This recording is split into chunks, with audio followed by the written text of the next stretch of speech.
مسجد نبوی کا تقدس بھلا کر سیاسی نعرے بازی کرنے والے کچھ پاکستانی گرفتار، سعودی قوانین کی خلاف ورزی اور مقدس مقامات کی توہین کا الزام۔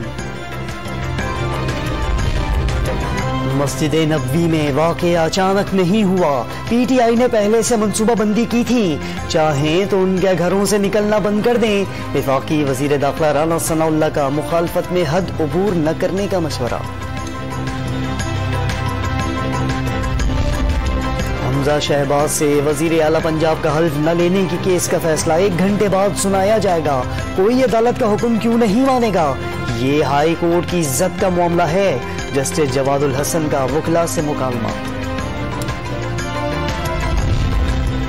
سابق وزیر اعظم عمران خان نے آئندہ 2-3 روز میں شریف خاندان کی مبینہ کرپشن کا وائٹ پیپر سامنے لانے کا اعلان کر دیا۔ 30 لاکھ لوگ لے کر اسلام آباد پہنچنے کا دعویٰ، عید کے بعد یہ لوگ میری کردار کشی کریں گے، ملتان میں ورکرز کنونشن سے خطاب۔ مجلس وحدت مسلمین کی جانب سے ملک بھر میں یوم القدس پر احتجاجی مظاہرے۔ امریکہ اور اسرائیل موجودہ دور کے اسلام دشمن ملک ہیں، علامہ باقر عباس زیدی کا کراچی میں مظاہرے سے خطاب، فلسطینیوں سے مکمل اظہار یکجہتی۔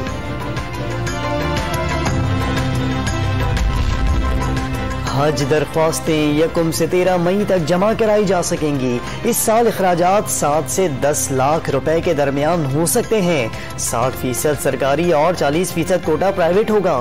وفاقی وزیر مفتی عبدالشکور کا اعلان۔